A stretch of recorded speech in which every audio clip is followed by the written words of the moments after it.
Hey guys, it's Ken with my review for this week of Big Brother 20, episodes 6 through 8.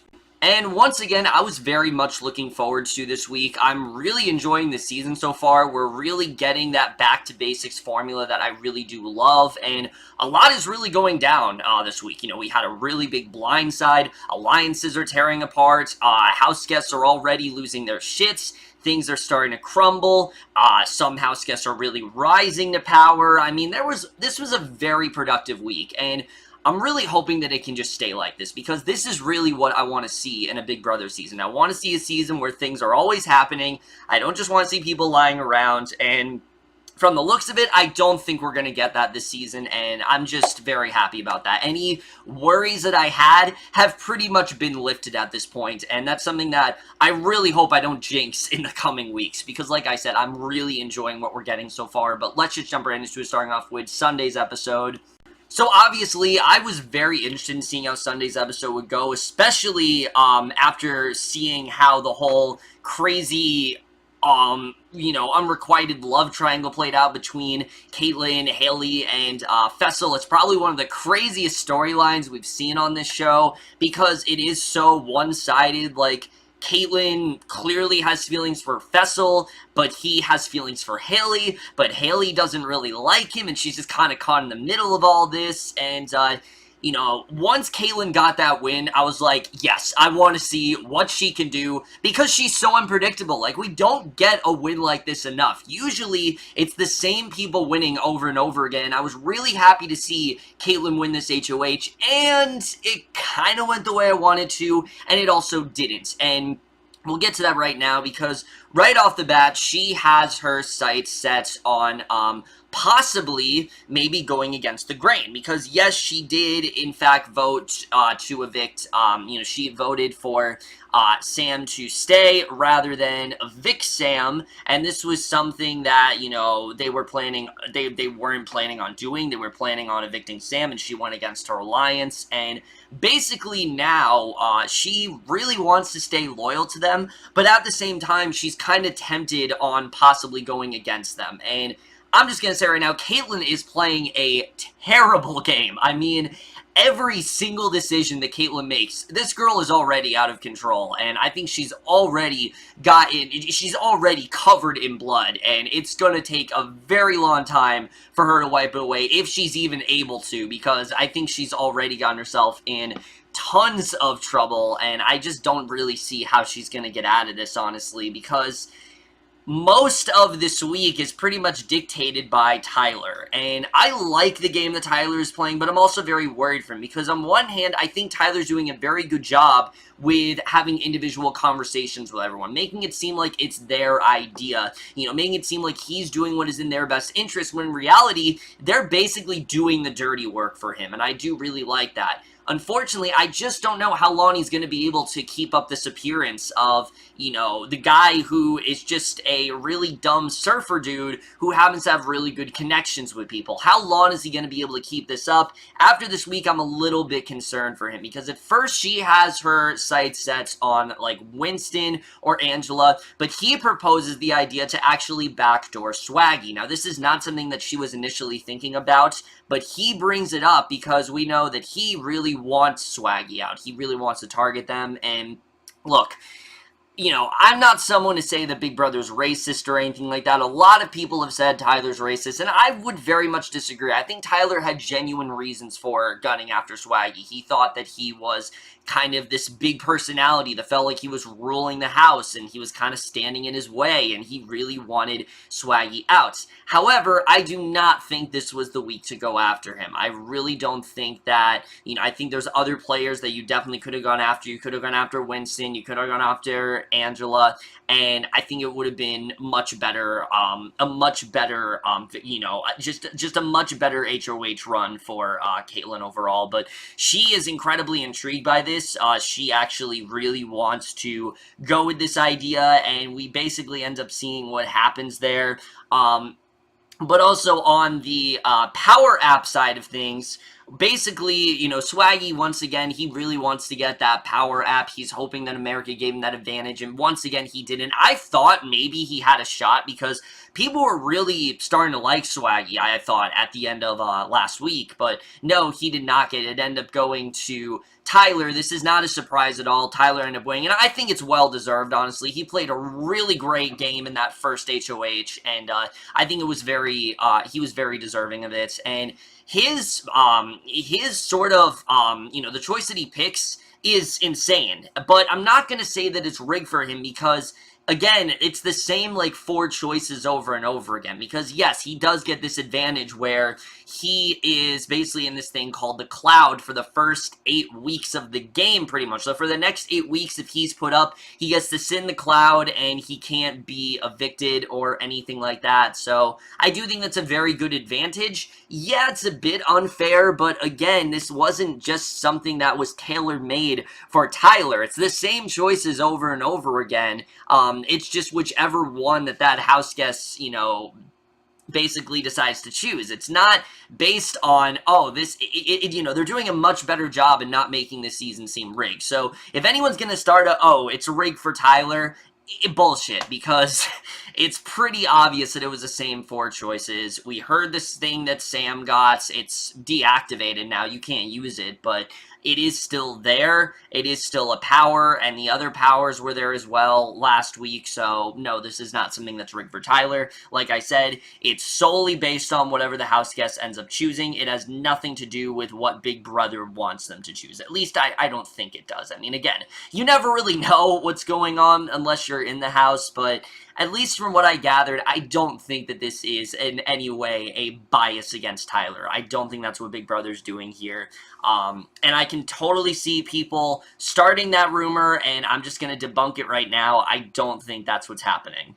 However, on the other side of things, we have Rachel, Rachel's been a character who has kind of been laying low, and I really did not know how to feel about her. After this week, I am very high on Rachel. I really am liking what we're getting with her, because unfortunately, she does receive the crap app, and I kind of felt bad for her, because she's someone who is a huge fan of the game, and one of the things that she was most worried about, I think specifically based on last season, is how people are going to perceive her within the house, and she's worried that she's being viewed in a very negative way, and the show did not really cover why she was so upset. If you guys don't know, her and Angela kind of made this comment about them tanning and them, you know, their stomachs are going to be so tan that they're going to look ghetto, and yeah, maybe it wasn't the best choice of words, but I don't necessarily see it as anything that bad. Like, this is nothing compared to, like, Big Brother 15, especially last season. This is, like, nothing, so I don't, you know, sure, Big Brother did reprimand them for it, which I think was the right thing to do. I'm glad they didn't air it on the show because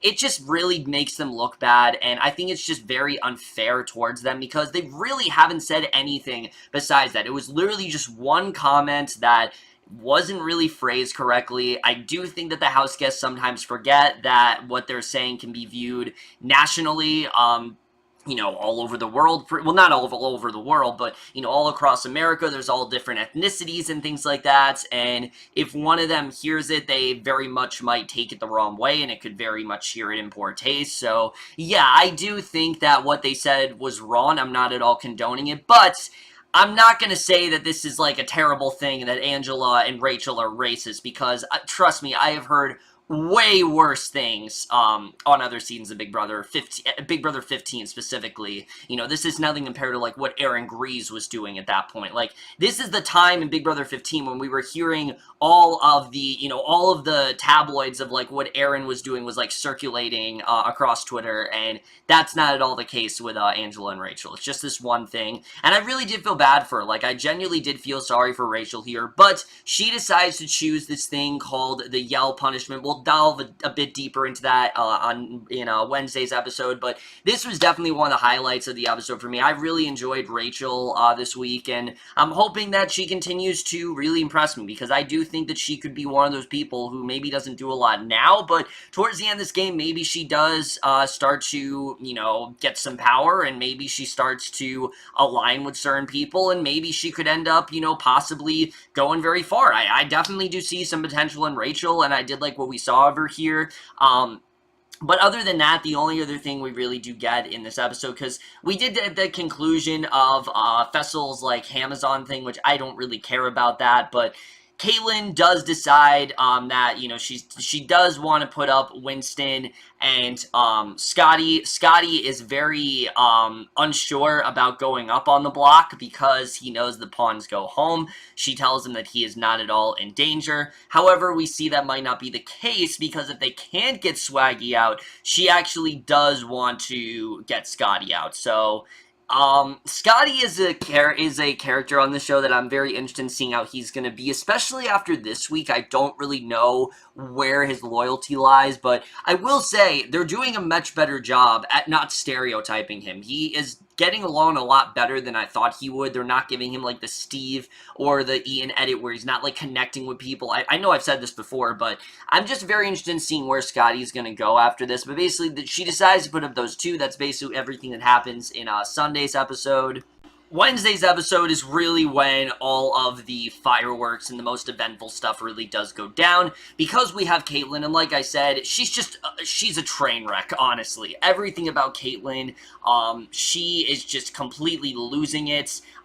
You know, her emotions are always on high, and what I can't stand about Kaitlyn is that she really isn't thinking for herself at all. She's letting Tyler control the game for her, and that's not a bad thing necessarily because that's what Tyler wants, and I don't really want Kaitlyn to do well after this week, but she just proved to me how meek of a house guest she really is. All she really is there to do, it seems like, is just you know, ride someone's coattails. That's really all she's doing. She's just riding Tyler's coattails at this point, and I just don't think it's going to go well for her at all, because like I said, he brings up the idea of Swaggy. Swaggy, of course, is very in the dark about it, but she decides she is going to tell some people. She initially decides to tell Haleigh, who I was very surprised that she actually told about, because Haleigh seemed like someone who is kind of with Kaitlyn, but at the same time, after all the drama, isn't really with her right now. So basically, she tells her what's going down. Haleigh wants to reprimand her and tell her, what the hell are you doing? This is a terrible idea. Unfortunately, she just can't do that, though, because she is the HOH, and she wants to try to, you know, stay as much in the good graces of Kaitlyn as possible. So she just basically, you know, she basically agrees with it. She does, you know, she tells her that it's fine what you're doing, and you can tell that she's not okay with this, though, because she goes to Rockstar, and let me tell you, Rockstar, probably the most surprising house guest this entire season for me. I thought Rockstar was going to be this really annoying presence that was just going to fade into the background and wasn't going to give us much of anything, but I gotta say, she has some really good insight on the house so far this season. She knows what's going on. She's well aware that Tyler is kind of controlling things. She's very much onto him. She really does not like Tyler at all.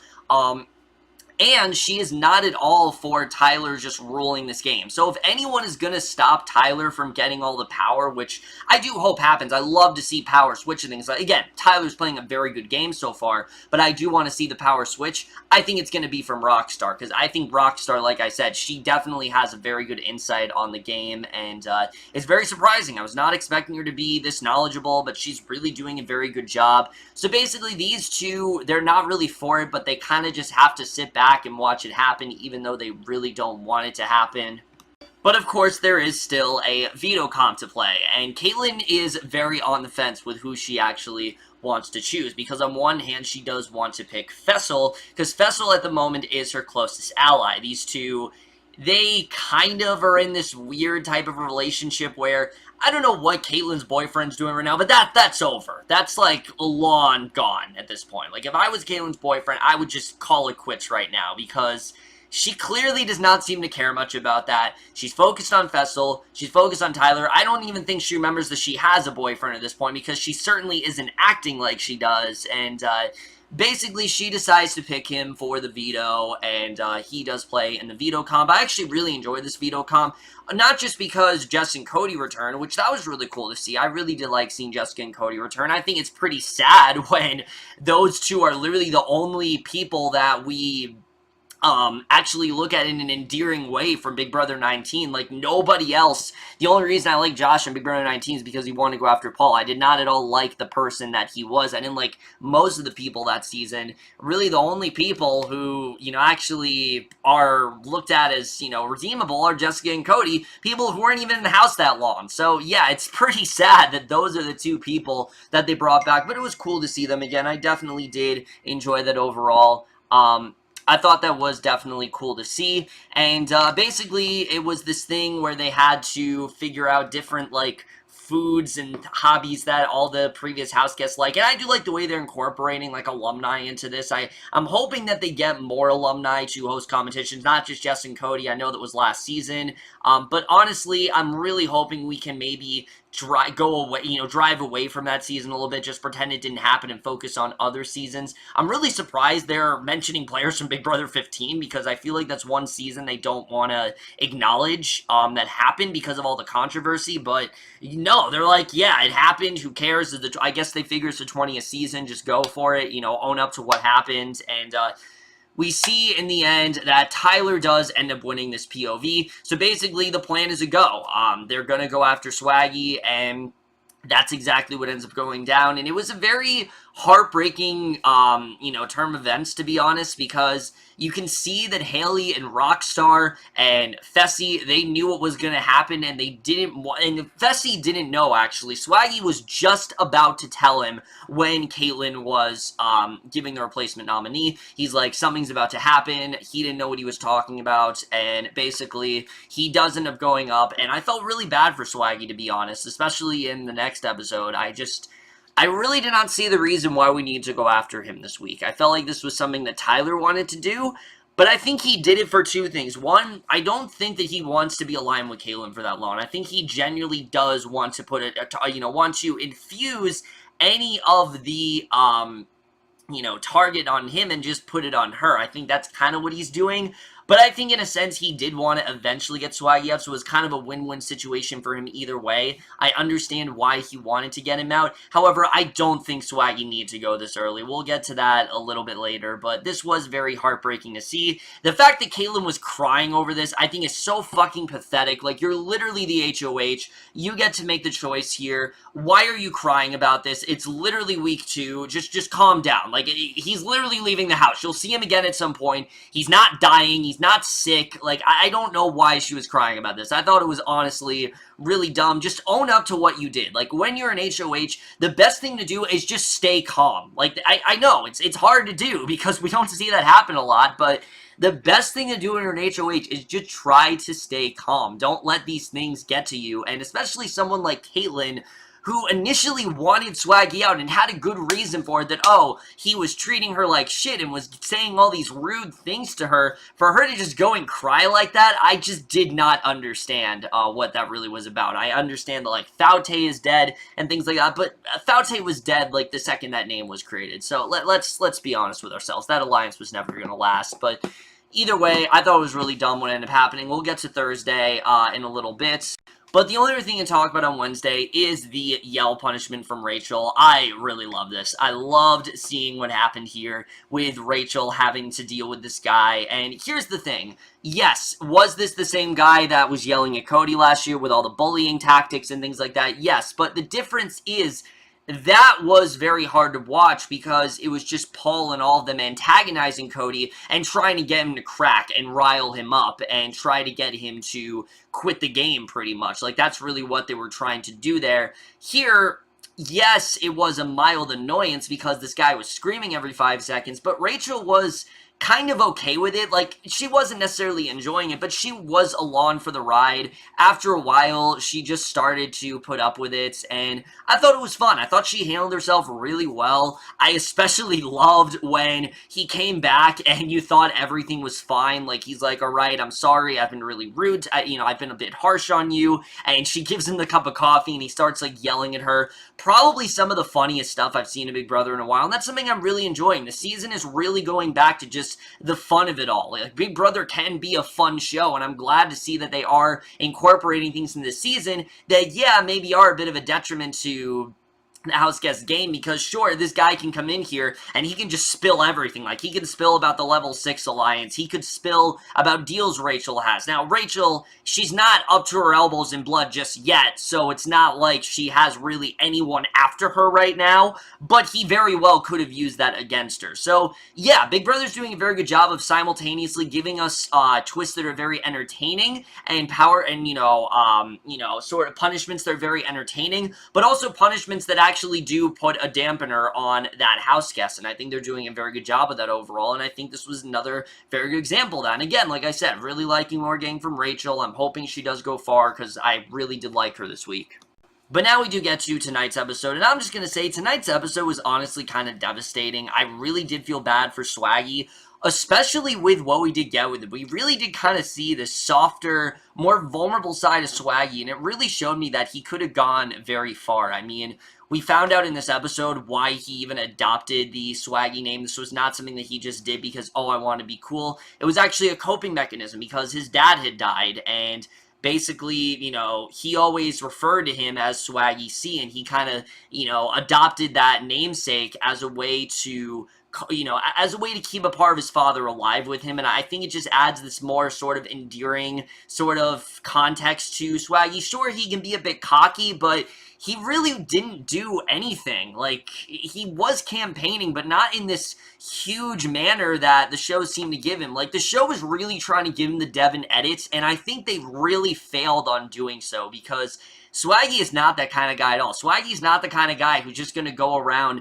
begging for power. Like, sure, he wants it, and sure, he is a bit of an alpha male, but he wasn't really that loud about it. He wasn't really doing anything that big at this point. He was happy to see that Winston was going, but that's really all I saw in terms of, like, Swaggy being very arrogant and really wanting this one person out. Like, I really did not see that this week, and I think, especially given what happens at the end of this episode, which I'm just going to say, Swaggy does unfortunately end up leaving, I think Big Brother really needs to kind of rethink the way that they portray people of color on their show, because, yeah, I do notice there's a lot of stereotypes here. They're doing a good job with, like, the nerd persona of, with Scottie not making him feel as nerdy as they have, like, Ian or Steve. Like, he is, like I said, blending in well much better than those two ever did, or even, I'd say, Scott and Big Brother Over the Top, he's doing a much better job than him, for sure. Like, nobody's really after Scottie right now at all.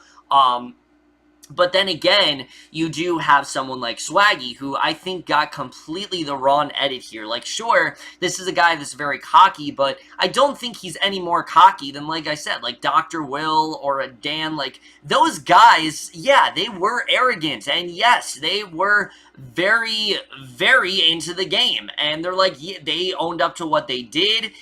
They were 100% always talking to America, not talking with America, talking to America. This is my plan, this is what I'm going to do. They were always trying to get us to root for them, and sure, Swaggy did do that, but I don't really see what he did that was any different from those two players. Like, I just don't really see why we needed to get this guy out right now, other than the fact that I think Tyler just really wanted to put a target on Kaitlyn's back, and I think he has succeeded with that, because everyone is after Kaitlyn right now. Everyone is really not with her at all. Like, the Faute Alliance is dead, officially.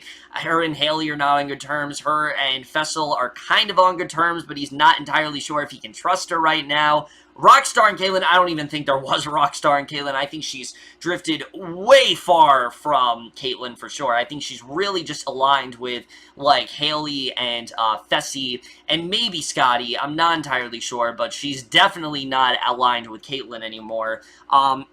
What was most baffling to me, though, about this entire thing wasn't necessarily the fact that Swaggy left, because, yeah, it was pretty sad to see. I did really feel bad for Swaggy, especially, like I said, after that segment we got and things like that. I really did like the thing. Like, we knew Sam wasn't going to save him. Like, come on now. We know that she's not going to save him this early on. Sam wasn't even really that relevant this week, so I don't really know why they made a big deal out of this. But I did like seeing that segment of Swaggy talking about his father and him admitting, what really happened. And I think it just, it showed the person that Swaggy really is. And I like that he, in his exit interview, and also when he was, campaigning at the very end, when he was giving his eviction speech, he was approaching it as Chris. Like, he finally drifted away from the Swaggy persona and said, all right, this is Chris talking right now, and he knows that that's what Bayleigh wanted. He knows that that's kind of what we wanted to see, and it just shows that I think if Swaggy would have stayed a lot longer, he could have become a really great player. I really want to see more from him.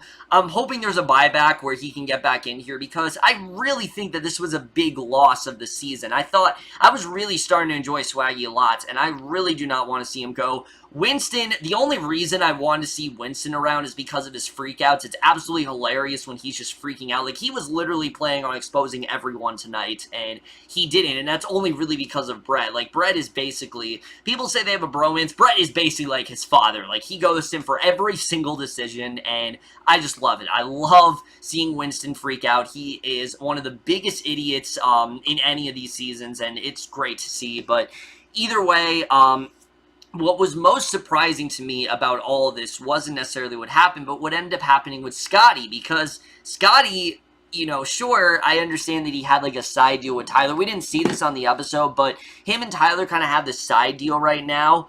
But for some reason, he decided to evict Swaggy. And yeah, I understand, obviously, it would make sense in that way. But here's the thing. The vote was 8-3. So if he wouldn't have voted for Swaggy, Swaggy still would have left. It would not have made much of a difference. You could have just thrown a hinky vote in there, and I think it would have maybe not caused as much drama. I don't really understand why he needed to vote for Swaggy. It just didn't really make a lot of sense to me. But I wouldn't say Scottie's canceled or anything. Like, I hear people saying that. Guys, it's literally week 2. Like, anything could change in a matter of weeks. We could be in week 6 and say, oh, Scottie is just controlling the game. Like, we could see that happen very well. And I don't think Scottie is canceled. I think just, I don't really know where his head at was there. But I do... I am overall pleased with what we've been getting with Scottie so far. But then we do get to the HOH competition, and I was really pulling for a Bayleigh win. Like, how awesome would it have been if Bayleigh would have won this and basically trying to, you know, avenge what ended up happening to Swaggy and going after, like, Kaitlyn and things like that. But it was clearly just a pipe dream. Scottie does end up winning this HOH, and I'm interested. Once again, this is an HOH where I really don't know how it's going to play out. Who is he really going to go after? And that's what I do like about the season. It's not the obvious people that are winning HOH. It's more the people you don't expect to win HOH. And someone like Scottie, I'm very interested in seeing what he's really going to do here. Is he going to go after Kaitlyn and, you know, stay with the Faysal lines? Or is he going to go on this deal with Tyler and maybe start working with level 6? I mean, there's a lot of possibilities here as to what he could really do. I mean, I know the Faysal lines is gone, but I'm talking about, like, the remnants of the Faysal lines. Who is he really going to stay with here? We'll have to see. Really, going back to Tyler, I am a bit worried about him because, again, I do think he's playing a very good game. I think he's doing a very good job of having very intimate, you know, relationships with, like, level 6 and Kaitlyn and things like that, but how long is he going to be able to keep this up? I just don't really know at this point. I think he's doing a good job so far, but there are people like Rockstar, and there are people like Haleigh who are starting to get a bit suspicious of Tyler, and if they maybe start to talk about it a little bit more, and word gets out, Tyler could possibly find himself in a very dangerous ground. So I don't really know how long he's going to be able to keep this up. I'm hoping that it continues to go really well for him. Like I said, I'm really liking what we're getting with Tyler thus far. I just don't know how long he's going to be able to keep up this charade of just being the nice guy who is just, you know, has all these great relationships, and that's not really at all what he's doing. In terms of Swaggy, like I said, I do hope he comes back. I really enjoyed his presence on the show. I'm really hoping that Big Brother does change up the way they portray people like Swaggy. Again, I'm not saying the Big Brother's racist, but I do think they definitely do have an agenda. People have said this for years. Big Brother definitely has an agenda. They portray certain, personalities in a certain way, and someone like Swaggy, who's the alpha male, who's also black, immediately people are going to draw comparisons to Devin. So obviously they wanted to give him that Devin edit. He was not at all like Devin. He played a much different game than him. This is very similar to other things that have gone on, but I think that really was the real detriment to his game, and I think if maybe they didn't give him that edit, I think things could have gone a bit better for him, and I do really want to see him come back, because like I said, I do think he has legitimate potential as a player. other than that, guys, I'm really enjoying the season so far. I think there's a lot of potential for where we can really go from here.